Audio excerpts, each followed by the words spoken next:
ከትርታ 97.6 ኤፍኤም የኩለ ቀን 6 ሰዓት ዜናዎቻችንን የምታደምጡበት ሰዓት ላይ ትገኛላችሁ። ዜናዎቻችንን ተከትሎ የቢዝነስ መረጃዎችንና ስፖርታዊ ጉዳዮችን እንመለከታለን። አብራችሁ እንድትቆዩ በአክብሮት እንጋብዛለን። ዜናዎቹን እየመራሁ አህመድ ኒሸረፋ ከእናንተ ጋር ቆይታ አደርጋለሁ። ሲኒየር ቴክኒሻናችን አለኸኝ ቢተው በጋራ ከኛ ጋር ቆይታ ያደርጋል። እናንተም አብራችሁ እንድትቆዩ በአክብሮት እንጋብዛለን።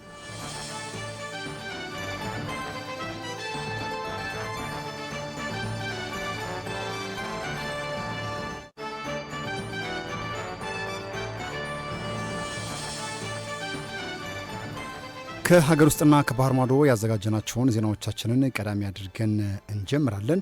ሀገራዊ ጉዳዮችን እናስቀድም። 15ኛው የኢትዮጵያ ኢቫሉዌሽን አሶሲዬሽን ዓመታዊ ጉባኤ ሀገራዊ የእቅድና ምዘናን አቅም ማሳደግ በሚል መሪ ሀሳብ እየተካሄደ ይገኛል። ጉባኤውን የኢትዮጵያ ኢቫሉዌሽን አሶሲዬሽን ከፕላንና ልማት ሚኒስቴር፣ ጅማ ዩኒቨርሲቲ እንዲሁም ዩኒሴፍ ጋር በመተባበር ያዘጋጁት ሲሆን ከተለያዩ የመንግስት ተቋማትና ከ4 ዩኒቨርሲቲዎች የተውጣጡ ከ150 በላይ ተሳታፊዎችና ባለድርሻ አካላት ተገኝተዋል። በጅማ ዩኒቨርሲቲ እየተካሄደ የሚገኘው መድረክ በሚኒስቴሩ የተዘጋጀ የእቅድ ክትትልና ግምገማ ምዘና ፖሊሲ ቀርቦ ውይይት ተካሂዶበታል። የፕላንና ልማት ሚኒስትር ዴኤታ ጥሩማር አባተ ሚኒስትሩ የክትትልና ግምገማ ስርዓትን ለመገንባትና የዲጂታላይዜሽን ለማድረግ ጥራት ያለውን መረጃ በማመንጨት እየሰራ መሆኑንም ተናግረዋል። የጅማ ዩኒቨርሲቲ ፕሬዝዳንት ጀማል አባ ፊጣ በበኩላቸው ማንኛውንም የልማት ግብርና ሀገራዊ ግንባታ የሚጀምረው ከእቅድ መሆኑን አንስተው ዩኒቨርሲቲውም የሰው ኃይልን በማሰልጠን የተለያዩ ምርምሮችን በማካሄድ ከእቅድና ግምገማ ከተቋማት ጋር እየሰራ ይገኛል ብለዋል።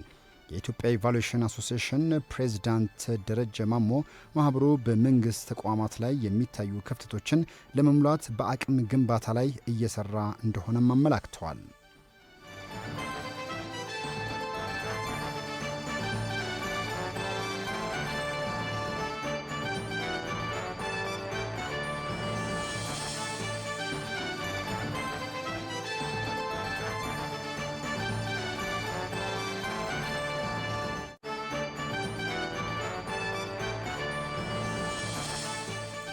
ወደ ሌላኛው ሀገራዊ ጉዳያችን አለፈን። የኢትዮጵያ ብሔራዊ ባንክ ዛሬ ያካሄደው የውጭ ምንዛሬ ጨረታ ውጤት ይፋ ሆኗል። በጨረታ ሂደቱ 31 ባንኮች የተሳተፉበት ሲሆን በዚህም የምንዛሬ ጨረታ አንድ የአሜሪካ ዶላር ዋጋ በአማካኝ 145.07 ብር ሆኖ መመዝገቡ ተገልጿል። ብሔራዊ ባንክ የውጭ ምንዛሬ ገበያን በመገምገም በቀጣይም ተመሳሳይ የውጭ ምንዛሬ ጨረታውን እንደሚቀጥልም አመላክቷል።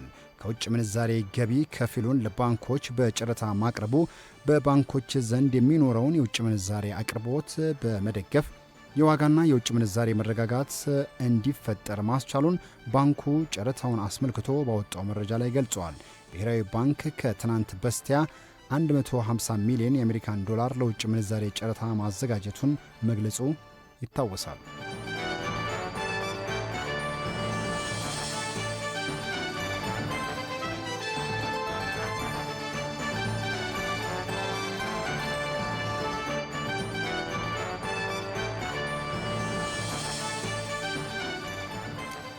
ለኢትዮጵያ የልማት እቅዶች ትግበራ እያደረገ ያለው ዘርፈ ብዙ ድጋፍ በቀጣይነት በተለያዩ መስኮች አጠናክሮ እንደሚቀጥል ዓለም ባንክ አረጋግጧል። በገንዘብ ሚኒስትር አህመድ ሺዴ የተመራ ከፍተኛ ልዑክ በዓለም ባንክ የምስራቅና ደቡብ አፍሪካ ምክትል ፕሬዝዳንት ኒዲያሜ ዲዮፖ ጋር ውጤታማ ውይይት አድርገዋል። በውይይቱ ላይ የገንዘብ ሚኒስትር አህመድ ሺዴ፣ የኢትዮጵያ ብሔራዊ ባንክ ገዢ ዶክተር ኢዮብ ተካልኝ፣ የጠቅላይ ሚኒስትሩ የማክሮ ኢኮኖሚ ከፍተኛ አማካሪ ተክለ ወልድ አጥናፉን ጨምሮ ሌሎችም ከፍተኛ ባለስልጣናት ተገኝተዋል። በውይይታቸውም ሁለቱ ወገኖች በኢትዮጵያ እየተካሄደ ስላለው የማክሮ ኢኮኖሚ ማሻሻያ፣ የፕሮጀክቶቹ ሂደትና ለቀጣይ በሚኖሩ ዋና ዋና የትብብር ጉዳዮች ላይ መክረዋል። አቶ አህመድ በዚህ ወቅት የዓለም ባንክ የኢትዮጵያን የልማት አጀንዳ በማሳደግ ረገድ ያለውን ወሳኝ ሚና አንስተው ለተደረገውና በቀጣይም ለሚደረገው ከፍተኛ የቴክኒክና የገንዘብ ድጋፍ አመስግነዋል። ሰው ተኮርና ድህነት ቅነሳ ላይ የተከናወኑ ስላሉ ውጤታማ ስራዎች በግብርናና ምርታማነት በኢነርጂ በሰብአዊ ካፒታልና ልማትና መሰረተ ልማት ዘርፎች የላቀ እገዛ እንደሚያስፈልግም አስገንዝበዋል።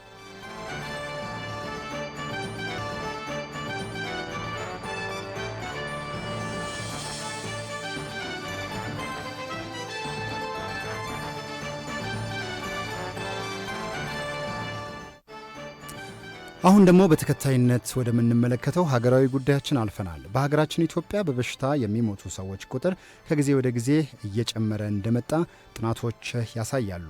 ከነዚህ መካከልም 52 በመቶ የሚሆኑት ተላላፊ ባልሆኑ በሽታዎች እንደሚሞቱም ጥናቱ አክለው ገልጿል። ለተጨማሪው ዝርዝር ጉዳይ በፍቅር ግዛቸው እንደሚከተለው ታቀርበዋለች።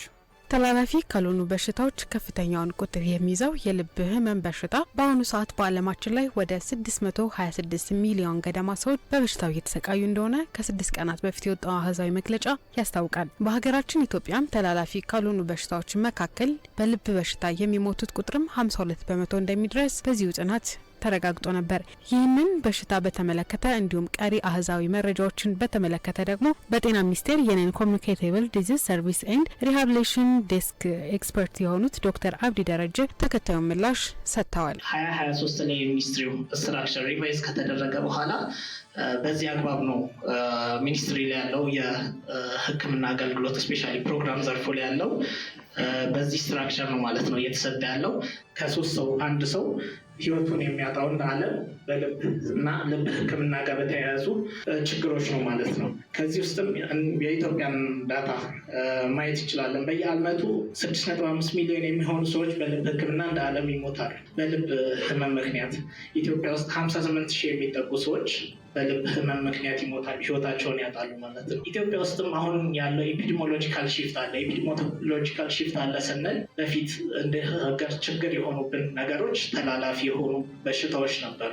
ግን 2016 ላይ በነበረው ጥናት እንደሚያሳየው ኢትዮጵያ ውስጥ ያለው በተላላፊ ያልሆኑ በሽታዎች የሚሞቱ ሰዎች ቁጥር 52% ያክል ይሆናል። ማለት ይሄ ከግማሽ በላይ የሆኑ ሰዎች ህይወታቸውን የሚያጡት ተላላፊ ባልሆኑ በሽታዎች ነው ማለት ነው። ስለዚህ እኛ አሁን ጫናችን ተላላፊ የሆኑ በሽታዎች ብቻ ሳይሆኑ ተላላፊ ያልሆኑ በሽታዎችን እንደ ሀገር ከፍተኛ ጫና እያደረሱብን ይገኛሉ ማለት ነው። በዚህ ምክንያት ሰርቪሱን ሪቫይዝ ማድረግ፣ ማስተካከል፣ ፖሊሲ ሌቭል ኢንተርቬንሽኖች ያስፈልጉ ነበር። ፖሊሲ ሌቭል ኢንተርቬንሽኖችን ስናይ ሄልዝ ፖሊሲውን ሪቫይዝ ማድረግ አስፈላጊ ሆኖ ተገኝቶ ነበረ። ሄልዝ ፖሊሲውን ሪቫይዝ ተደርጓል።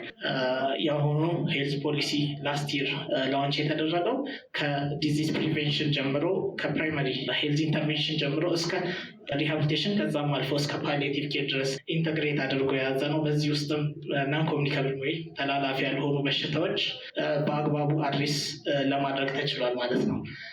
ሌላኛው ተላላፊ ያልሆኑ በሽታዎችን ለብቻቸው ኢንተርቪን ለማድረግ ስፔሻሊ WHO ፕራዮሪታይዝ ያደረጋቸውን አንደኛ ላይ የልብ ህክምና፣ ኩላሊት ህክምና፣ የአእምሮ ጤና ህክምና ላይ የስትራቴጂክ ሰነድ ማዘጋጀት ተችሏል ማለት ነው። አገልግሎቱንም ለማስፋፋት የስፔሻሊቲ እና ሰብ ስፔሻሊቲ ሰርቪስ ማስፋፊያ ሮድ ማፕንም ማጠናቀቅና ወደ ስራ መግባት ተችሏል ማለት ነው። እንዲሁም በዚህ ተጨማሪ ለመጀመሪያ ደረጃ ላይ ጤና አገልግሎትን የሚሰጡ ሄልዝ ስክሪኒንግ ማለት ታካሚዎች ህክምናን የማግኘት ሲፈልጉ መጀመሪያ ኮሚኒቲያቸው ጋር እነሱ አጠገብ ያሉት የመጀመሪያ ደረጃ ጤና ህክምና ክብካቤ የሚሰጡ ሰዎችን በማሰልጠን ሄልዝ ስክሪኒንጎችን ማሰራት ተችሏል ማለት ነው። በዚህም ላስት ይር ብቻ በአንድ ዓመት 25 ሚሊዮን የሚጠጉ ሰዎች ሄልዝ ስክሪኒንግ ማግኘት ችለዋል። ደም ግፊትና ስኳር ህክምና ላይ ስፔሻሊ ሄልዝ ስክሪኒንግን ማግኘት ችለዋል። ይሄ ማለት ቀድሞ ህክምና መጀመር እንዲችሉ፣ ቀድሞ በዚህ ምክንያት የሚመጣው ሞት መከላከል እንዲችሉ ያስችላል ማለት ነው። ይህም በሚሊዮኖች የሚቆጠሩ ሰዎች ተገቢውን ህክምና በጊዜ እንዲያገኙ እድል የሚሰጥ ነው ማለት ነው። በዚህም ተጨማሪ አሁን በዚህኛው ባለፈው የክረምት በጎ ፈቃደኞችን በማስተባበር ከ18 ሚሊዮን በላይ የሚሆኑ ሰዎች በአንድ ክረምት ሄልዝ ስክሪኒንግ ማለት የግፊትና የስኳር ህክምናን ስክሪን እንዲደረጉ ማስደረግ ተችሏል ማለት ነው። እነኚህ የመጀመሪያ ጤና ደረጃ ላይ ያሉትንም ጤና ባለሙያዎች በሺዎች የሚቆጠሩትን በተለያዩ ጊዜ የማነቃቂያ ስልጠናዎችን በመስጠት አገልግሎቱን ለማስፋፋትና ወደ መጀመሪያ ደረጃ ጤና ክብካቤ ለማዋሃድ ስራዎች እየተሰሩ ነው ማለት ነው። በሀገሪቱ ያለውን ሰርቪስ ሌቭል ያለውን ካየን ስፔሻላይዝድ የሆነ የልብ ሕክምና አገልግሎት የሚሰጡት ጤና ተቋማት 43 የሚጠጉ ናቸው። የግልንም የመንግስትንም አካቶ ማለት ነው። የመንግስት ከ31 አካባቢ ያልሆኑ ቤት ላይ ደግሞ 12 የሆኑ ጤና ተቋማት ካርዲያክ ሰርቪስን በስፔሻሊስቶች ይሰጣሉ ማለት ነው። ይህ አሃዛዊ ቁጥር የተገለጸው የዓለም የልብ ቀን በኢትዮጵያ በተከበረበት ዕለት እንደሆነም ይታወሳል።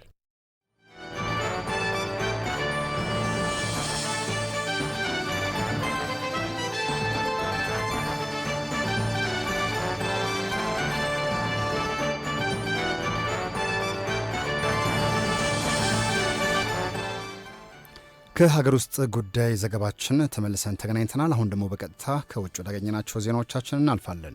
የቀድሞ የኬንያው ጠቅላይ ሚኒስትር ራይላ ኦዲንጋ ከዚህ ዓለም በሞት ተለይተዋል።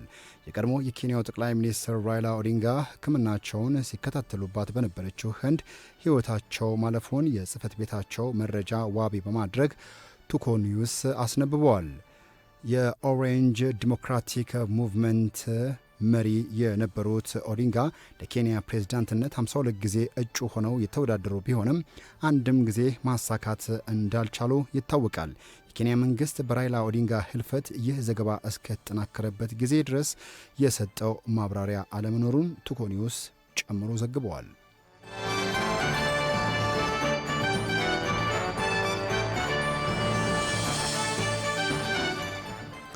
በሌላ ዜናችን በግብፅ በተከሰተ የመሬት መንቀጥቀጥ የ450 ሰዎች ሕይወት ማለፉ ተሰማ። የግብፅ የሀገር ውስጥ ሚኒስተር ወደ 4000 የሚጠጉ ሰዎች ደግሞ ከባድ ጉዳት እንደደረሰባቸውና 450 ሰዎች ሕይወታቸው ማለፉን አስታውቋል።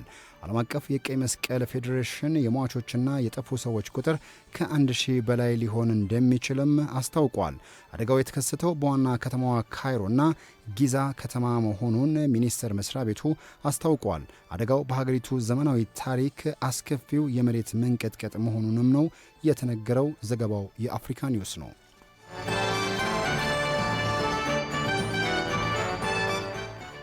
ቻይና በአሜሪካ ላይ አዲስ የንግድ ታክስ ውሳኔ መጣሏን አስታወቀች። አሜሪካና ቻይና የተካረረ የንግድ ጦርነት ውስጥ መግባታቸው የሚታወቅ ሲሆን ይህም የተካረረ የንግድ ጦርነታቸውን ለመፍታት የተለያዩ ውይይቶችን ያደረጉ ቢሆንም ሰላም የሚያሰፍን ስምምነት ላይ ሳይደርሱ ቀርተዋል። በዚህም ሁለቱ ሀገራት የገቡበት የንግድ ጦርነት አንድ መፍትሄ ካልተበጀለት ቀውሱ ለዓለም አቀፍ ማህበረሰብ የሚተርፍ እንደሆነም ባለሙያዎች ስጋታቸውን ሲገልጹ መቆየታቸው ይታወሳል። ቻይና ዛሬ ባወጣችው ሌላው ማሳሰቢያና መግለጫ ላይ በአሜሪካ መርከቦች በአንድ ቶን ጭነት $56 የሚደርስ የወደብ ክፍያ የተጀመረ ሲሆን ይህም በአንድ ዓመት ውስጥ ወደ $123 ከፍ ይላል ስትል ቻይና አስታውቃለች። ይህም ውሳኔ በሂደት ወደ $157 እያደገ እንደሚሄድ የቻይና የንግድ ሚኒስቴር ኃላፊ ማሳሰባቸውን ቢቢሲ ዘግቦታል።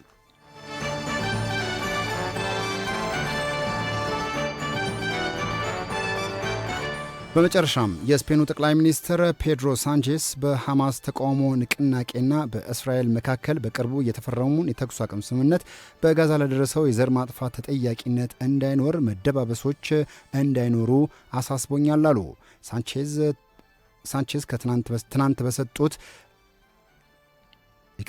ሳንቼዝ ትናንት በሰጡት ጋዜጣዊ መግለጫ ላይ ሰላም ማለት መርሳት ማለት አይደለም፣ ቅጣትን አይቀጣም ማለት አይደለም ሲል ለፍልስጤማውያን ሰለባዎች ፍትህ ከጦርነቱ በኋላ በማንኛውም ማዕቀፍ ውስጥ ሊከበር ይገባል ብለዋል። በእስራኤሉ ጠቅላይ ሚኒስትር ቤንጃሚን ኔታንያሁ ላይ ሕጋዊ ክስ ሊመሰረት እንደሚችል ሲጠየቁ በጋዛ ለተፈጸመው የዘር ማጥፋት ዋና ዋና ተዋናዮች የነበሩት ለፍትህ መልስ መስጠት አለባቸው ሲሉ መናገራቸውን ቲአርቲ ወርልድ በዘገባው አስፍሮታል።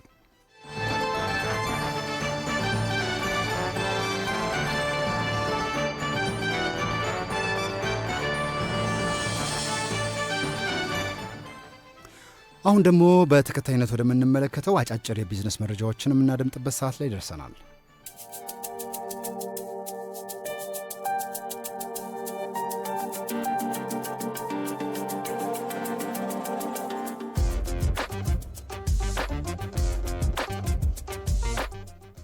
አሁን በቀጥታ ወደ ዕለታዊ የቢዝነስ መረጃዎቻችን ስናልፍ ቀዳሚ ያደረግነው የኢትዮጵያ ብሔራዊ ባንክ ዛሬ ያካሄደውን የውጭ ምንዛሬ ጨረታ ውጤት ይፋ ስለማድረጉ ነው።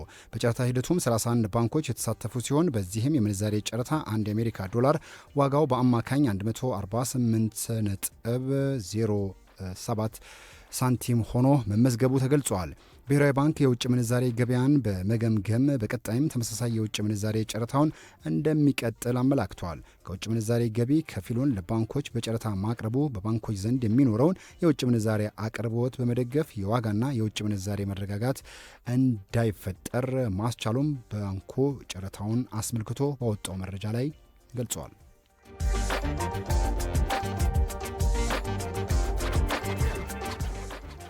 በሩብ ዓመቱ ከውጪ ንግድ 2.48 ቢሊዮን ዶላር በላይ ገቢ መገኘቱን የንግድና ቀጠናዊ ትስስር ሚኒስትር ካሳሁን ጎፌ ገለጹ።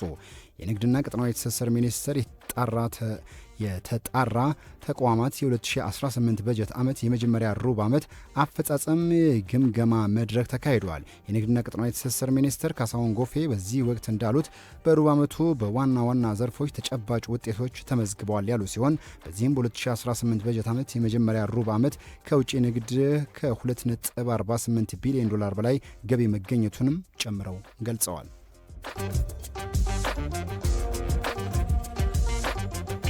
አድማጮች፣ ዕለታዊ የቢዝነስ መረጃዎቻችን እነዚህ ነበሩ።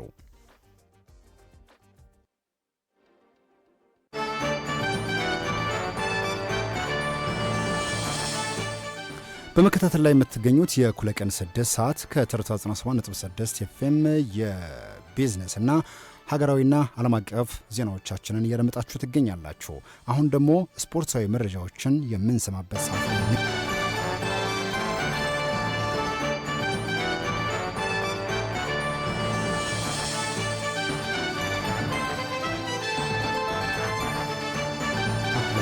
ስፖርታዊ ጉዳዮችን ልትነግረን ባልደረባችን ቆንጂት ተሾመ እዚህ ስቱዲዮ ትገኛለች። ቆንጂት እንኳን ደህና ቆየሽኝ። በያዝሻቸው ዓለም አቀፋዊና ሀገራዊ ስፖርታዊ ጉዳዮችን መቀጠል ትችላለሽ። አመሰግናለሁ አህመዲን። እንዴት ዋላችሁ አድማጮቻችን? የኢትዮጵያ እግር ኳስ ፌዴሬሽን በኢትዮጵያ ብሔራዊ ቡድን ቆይታ የ2026 የዓለም ዋንጫ ጉዞውን አብቅቷል። ይህንን በተመለከተ በነገው ዕለት መግለጫ ሰጣለሁ ብሏል። እንደሚታወቀው የአሰልጣኝ መሳይ ተፈሪ ቡድን ከዓለም ዋንጫው ጉዞ ተገቶ የመጨረሻዎቹን 2 ጨዋታዎች አከናውኖ ወደ ሀገር ቤት ተመልሷል። እንግዲህ የኢትዮጵያ ብሔራዊ ቡድን ተደጋጋሚ ሽንፈት ለምን ደረሰበት? በቀጣይ የኢትዮጵያ እግር ኳስ ትንሳኤ እንዴት ሊመጣ ይችላል? የአሰልጣኞቹ ቆይታስ ምን ሊሆን ይችላል? የሚሉት ምላሽ የሚያገኙበት ጋዜጣዊ መግለጫ እንደሚሆን ይጠበቃል። ወደ ሌሎች ዜናዎቻችን ስናልፍ የፊታችን እሁድ የአምስተርዳም ማራቶን ይደረጋል። በዚህ ውድድር ላይ የሚጠበቁ የኢትዮጵያ አትሌቶች ከውድድሩ እንደማይሳተፉ ይፋ ሆኗል። ታምራት ቶላና በሴቶች የአምና አሸናፊ የነበረችው የዓለም ዘርፍ የኋላ በውድድሩ ላይ እንደማይሳተፉ በመጨረሻዎቹ ሰዓታት የወጡ መረጃዎች አመላክተዋል። ዘንድሮ ለ50ኛ ጊዜ ነው የአምስተርዳም ማራቶን የሚካሄደው። ሴቶቹ 5 የቀድሞ 5 አሸናፊ አትሌቶች እንደሚሳተፉ የውድድር አዘጋጆቹ ይፋ አድርገዋል። በወንዶች የትራክ ላይ የ5ና የ10 ሺህ ሜትር የዓለም ክብረ ወሰን ባለቤት የሆነው ዩጋንዳዊው ጆሹዋ ቼፕቴጌ በውድድሩ ላይ የሚጠበቅ አትሌት ነው። የኬንያ አትሌቶችም እንደዚሁ ተፎካካሪ ይሆናሉ ተብሎ ይጠበቃል። ወጣቱ አትሌት መስፍን ንጉሱ የጆሹዋ ቼፕቴጌ ውድድሩ ተፎካካሪ እንደሚሆን ይጠበቃል። ዘንድሮ የጆሹዋ ቼፕቴጌ ውድድርን የማራቶን ውድድሩን ሲያደርግ ለ3ኛ ጊዜ ነው። ከዚህ በፊት ባይሳካለትም ከትራክ መልስ የማራቶን ስኬታማ ጊዜን በአምስተርዳም በሚያስመዘግበው ውጤት እንደሚያስመዘግብ ነው እንግዲህ የሚጠበቀው። ወደ ቫሌንሺያ ማራቶን ስናመራ የፊታችን ታህሳስ ወር ላይ የሚካሄደው የቫሌንሺያ ማራቶን ኢትዮጵያውያን አትሌቶች ይጠበቁበታል። በውድድሩ ላይ የ2022 የቫሌንሺያ ማራቶን አሸናፊ እንደዚሁም የ2023 የዓለም አትሌቲክስ የዓለም ሻምፒዮና አሸናፊ ኢትዮጵያዊቷ አትሌት አማኔ በሪሶ እንደምትወዳደር ታውቋል። በውድድሩ ላይ የአሸናፊነት ግምትም ተሰጥቷታል። ቦስተን ማራቶን ላይ ሁለተኛ እንደነበረች እናስታውሳለን ከ2 ዓመት በፊት። ከዚያ በኋላ ፓሪስ ኦሎምፒክን በ5ኛነት ነው ያጠናቀቀችው። የኬንያዋ የዓለም ሻምፒዮን ፔሬስ ቼፕቸርቺር የውድድሩ አሸናፊ ልትሆን እንደምትችልም ግምት ተሰጥቷታል። በወንዶች ኢትዮጵያዊ አትሌት ሲሳይ ለማ ለአሸናፊነት የተጠበቀ አትሌት ነው። ዘንድሮ ቫሌንሺያ ላይ ድል እንደሚያደርግ ግምት እንዲሰጠው ያደረገው በርቀቱ ያለው 2 ሰዓት ከ1 ደቂቃ ከ48 ሰከንድ ነው። ይህ ሰዓት የዓለማችን 4ኛው የማራቶን ፈጣን ሰዓት ሆኖ ሲሳይ ለማን ለአሸናፊነት ግምት አሰጥቶታል። የዓለም አትሌቲክስ የኢትዮጵያ አትሌቶች በእጩነት ያልቀረቡበትን ምርጥ የዓለም አትሌቶች እጩዎችን ይፋ አድርጓል። የኬንያ አትሌቶች 3 የኬንያ አትሌቶች 2 ሴትና 1 ወንድ አትሌቶች በእጩነት ቀርበዋል። በዓለም ሻምፒዮናና በኦሎምፒክ እንደዚሁም በዳይመንድ ሊግ ውድድሮች ላይ ውጤታማ የነበሩ አትሌቶች በእጩነት ይቀርቡበታል። የኬንያዋ የ5ና የ10 ሜትር አሸናፊዋ ቢያትሪስ ቼቤት በሴቶች የትራክ ላይ እጩ የዓለማችን ምርጥ አትሌት ዘርፍ ላይ ተጠቃሽ ሆና ቀርባለች። ሌላው የ1500 ሜትር ንግስት ተብላ የምትጠበቀው ፌዝ ኪፒየገን በትራክ ላይ ምርጥ የዓለማችን አትሌት ተብላ በእጩነት የተጠቀሰች ሌላኛዋ የኬንያ አትሌት ናት። በወንዶች ብቸኛ እጩ ሆኖ ከኬንያ የቀረበው የ800 ሜትር ሯጩ ኢማኑኤል ዋኒዮኒ ነው። በ800 ሜትር የዓለምና የዳይመንድ ሊግ አሸናፊ እንደነበረ ይታወሳል። በ2025 ላይ ካደረጋቸው 6 ውድድሮች 4ቱን በበላይነት በማጠናቀቅ ለዚህ ሽልማት በእጩነት ከቀረቡ አትሌቶች መካከል አንደኛ ሆኗል። ወርልድ አትሌቲክስ በሶሻል ሚዲያ ገጾቹ ላይ ማለትም በፌስቡክ በኢንስታግራምና በኤክስ ገጾቹ ላይ እስከ ኦክቶበር 19 ድረስ በሚያደርገው የአትሌቲክስ ቤተሰቦች ድምጽ ማሰባሰብ የተከታይ ዙር እጩዎችን ይፋ የሚያደርግ መሆኑን አስታውቋል። በአሜሪካን ካናዳና ሜክሲኮ አዘጋጅነት የ2026 የዓለም ዋንጫን ለመቀላቀል የሀገሮች የማጣሪያ ውድድራቸውን ባለፉት ቀናት ሲያደርጉ ቆይተዋል። ከአፍሪካ እንግዲህ አስደናቂ ውጤት በማስመዝገብ ሳውዝ አፍሪካ በመጨረሻዎቹ ሰዓታት ከ2010 የዓለም ዋንጫ ተሳትፏ ቀጥሎ በውድድሩ ላይ የምንመለከታት ሀገር መሆኗን አረጋግጣለች። ሩዋንዳን 3-0 በማሸነፍ ለዓለም ዋንጫው ማለፏን አረጋግጣለች። ከዚህ በፊት 1998 2002 የዓለም ዋንጫ ላይ በማጣሪያ ውድድር አልፋ 2010 የዓለም ዋንጫን አስተናጋጅ በመሆን ደግሞ ውድድሩ ላይ መሳተፏ ይታወሳል። አሁን በነጥብ ውድድር ባደረገችው የማጣሪያ ጨዋታዎች ማለፏን አረጋግጣለች። ከዚህ በፊት በሌሶቶ ጨዋታ ያልተገባ ተጫዋች በማሰለፍ 3 ነጥብ ተቀንሶባት ነበረ። ያንን ቢሆንም እንግዲህ ሩዋንዳን 3-0 በማሸነፍ በዓለም ዋንጫው ላይ መሳተፍ የምትችልበትን ውጤት ማስመዝገብ ትችላለች። በትላንትናው ዕለት ሌሎች የአፍሪካ ሀገሮችም የዓለም ዋንጫ የማጣሪያ ጨዋታቸውን አድርገዋል። ኮትዲቫርና ሴኔጋል ማለፋቸውን አረጋግጠዋል። ኮትዲቫር ኬንያን 3-0 በማሸነፍ የዓለም ዋንጫ ማጣሪያ ማለፏን ያረጋገጠች ስትሆን ሴኔጋል እንደዚሁ በሳዲዮ ማኔ 2 ግቦችና ኢሊያን ኒዲያ እንደዚሁም ሀቢቢ ዲያሎ ባስቆጠሯቸው ግቦች ሞሪታኒያን 4-0 በማሸነፍ የዓለም ዋንጫ ማጣሪያውን በማለፍ የ2026 የዓለም ዋንጫ ሌላኛዋ የአፍሪካ ሀገር መሆኗን አረጋግጣለች። ኮትዲቫርና ሴኔጋል ሞሮኮን እንደዚሁም ቱኒዚያ፣ ግብጽ፣ አልጄሪያ፣ ጋናና ኬፕ ቨርዴን መቀላቀላቸውን ሳውዝ አፍሪካን ጨምሮ የአፍሪካ ሀገሮችን የተቀላቀሉ መሆናቸውን ትላንትና አረጋግጠዋል። ኬፕ ቨርዴ አስደናቂዋ የዓለም ዋንጫን ያለፈች ሀገር ሆና አሁንም ቀጥላለች። የእግር ኳስ አፍቃሪ ህዝቧ አሁንም በየቀኑ ወደ አደባባይ የወጣ ደስታውን መግለጽ አላቆምም። ከ50 ዓመት በፊት ምንም አይነት የእግር ኳስ ብሔራዊ ቡድን ያልነበራት ሀገር ናት። 1975 ላይ ነጻነቷን ከፖርቹጋል የተጎናጸፈች ሀገር ናት። በወቅቱ እንግዲህ ለመጀመሪያ ጊዜ ነጻነታቸውን ሲያከብሩ በወጡበት አደባባይ ላይ ወጥተው ከትላንት በስቲያ ዛሬም ጨምሮ የሀገሪቱ ህዝቦች በተመሳሳይ ሰንደቅ ዓላማቸውን ይዘው ደስታቸውን እየገለጹ ነው የሚገኙት። ከ600 ሺህ ያነሰ ህዝብ ያላት ኬፕ ቨርዴ እንዴት የዓለም ዋንጫን ልታልፍ ቻለች? አሁንም ድረስ ሚስጥር ሆኖ የዓለም መገናኛ ብዙኃንን እያነጋገረ ነው የሚገኘው። የዓለማችን ትንሽ ህዝብ ያላት ሀገር ሆና የዓለም ዋንጫን ያለፈች ከአይስላንድ ቀጥሎ 2ኛዋ ሀገር ሆና ትጠቀሳለች። እንግዲህ በምሽት በሚኖረን የትርታ የእራት መሰናዷችን የስፖርታዊ ጉዳዮችን እነዚህንና ሌሎችንም እንመለከታለን። አህመዲን፣ ለሰዓቱ የነበረን መረጃ ይህን ይመስላል። ባልደረባችን ቆንጂት ተሾመ እዚህ ስቱዲዮ በቀጥታ ስፖርታዊ መረጃዎችን ስላደረሽን ከልብ አድርገን እናመሰግናለን። የተወደዳችሁና የተከበራችሁ ውድ አድማጮቻችን የእኩለ ቀን 6 ሰዓት ከሀገር ውስጥና ከባህር ማዶ ያዘጋጀናቸው ዜናዎቻችንን ጨምሮ ቢዝነስ እንዲሁም ደግሞ ሀገራዊ ጉዳዮችን የተመለከትንበት ሌሎችም የዜና መረጃዎችን ወደ እናንተ አድርሰናል። በቆይታው እኔ አህመዲን ሸረፋ ፕሮግራሙን መራሁት። በስፖርታዊ መረጃዎች ቆንጂት ተሾመ አብራኝ ነበረች። እናንተ ማብራችሁን ስለነበራችሁ እናመሰግናለን። መልካም ቀን እንዲሆንላችሁ ተመኘን።